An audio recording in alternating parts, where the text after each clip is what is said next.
We had those inflation figures yesterday, and look, the inflation is still too high, but it's not high enough to perhaps trigger a rate rise next week from the RBA. Let's go live now to the Environment Minister, Tanya Plibersek. She joins us live now. We haven't seen you for a while on the program. Welcome back. Tanya, first of all, I mean, thanks. It's a good sign yesterday. It was a good call.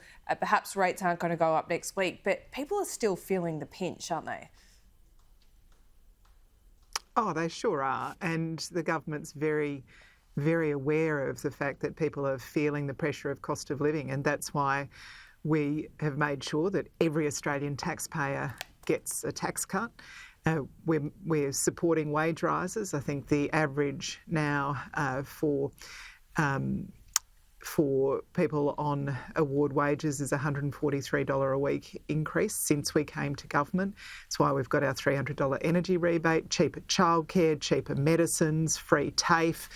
We are very focused on helping people with the cost of living. And you're right that yesterday's inflation figures are they're getting better. I mean, they're about half of what we inherited when we came to government, but certainly we're not saying job done. The Treasurer, the Prime Minister, the Finance Minister, all of them are very focused on putting the budget in a more sustainable position. It's really worth reminding people that the previous government promised a surplus in their first year and every year after. They never delivered a single surplus. We've delivered two back-to-back surpluses in our first two budgets. We're turning Liberal deficits into Labor surpluses. These are really important achievements, and the Reserve Bank's been clear that our budget efforts have also helped take pressure off inflation.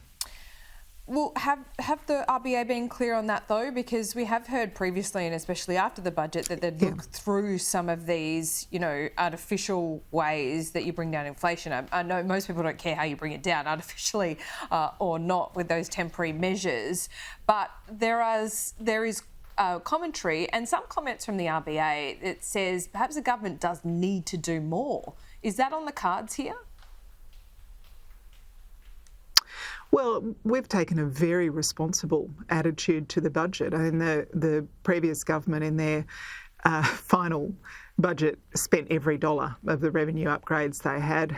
We've consistently worked to bring down expenditure in the budget. That's how we've managed to get those Liberal deficits into Labor surpluses, and the Reserve's been clear that the surpluses do help with the inflationary challenge. We've got to help people immediately, and that's what we're doing with tax cuts, with supporting wage increases, with cheaper medicines, cheaper childcare, free TAFE, relieving HECS debt. All of those things make a difference day to day. And in the longer term, the hard work that the Treasurer and the Finance Minister have done to get the budget back on a sustainable footing is also taking pressure off inflation. Well, looking at, some of the real life examples of, the economic times we're in at the moment, Rex is surely an example of that.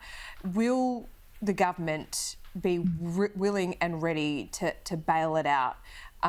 You talk about the money that you've kept in reserve. Is this a good way to spend it if necessary, particularly for those regional towns?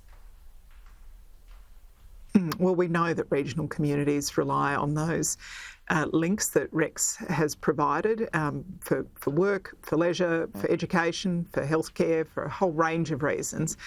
They need to be connected. We're very well aware of the important role that regional airlines play. The Prime Minister and the Transport Minister have both been very clear that nothing's off the table here. I think the one thing that we have been cautious of is that the previous government gave hundreds of millions of dollars to Qantas and other companies during COVID with no strings attached. And we saw Qantas receive enormous taxpayer subsidies and then go on to sack a large proportion of its workforce.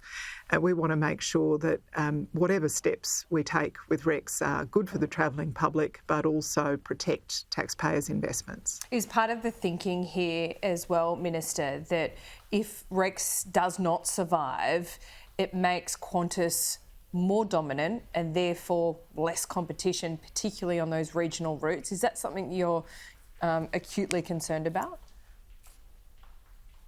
Well, absolutely. And it's not just that those concerns are not just come to light in the last few days. The Transport Minister, Catherine King, is working on an aviation white paper. That work was already very extensive before we heard of the Rex collapse. And one of the issues in that aviation white paper is how we ensure that there is competition in domestic aviation, and it does look at issues like the slot management systems. I mean, the previous government was warned that's the question, again and the opposition has been about talking slot about management. So Catherine King's got this white paper, but she hasn't They're really talking done about anything it now. about slot. But they haven't really. But she hasn't done anything about slot management either. And now Rex is in this situation. Perhaps if she did, Rex wouldn't be in this situation. Yeah, well, in February, the Transport Minister had said that we're bringing legislation to the Parliament that will deal with this very complex issue of how to better manage the slots that are available for takeoffs and landing at our airports. This is something that has. There's been warning after warning to the previous government that this was an issue. They did nothing, and now they're complaining about the fact. Well, it's going through the processes to go into Parliament, and what we would hope is that the coalition, having ignored the problem for as long as they did, will actually get behind the solution. What they normally do is create a problem over a decade and then get in the way of the solution. So it would be wonderful to have their support for a sensible approach to the reform of slot management to make sure that there is proper competition between our domestic airlines. Going through the process of bringing that legislation to Parliament is cold comfort for Rex now. Should that have been fast-tracked by the Prime Minister, by Catherine King, months ago, though? Oh, look, it is very complex to get this right, and I think the Prime Minister no doubt will be talking about Rex at that press conference you were talking about later in the day. Yeah, OK, he will. Thanks so much for your time. Great to see you. We'll check in soon. Always a pleasure. Thanks, Laura.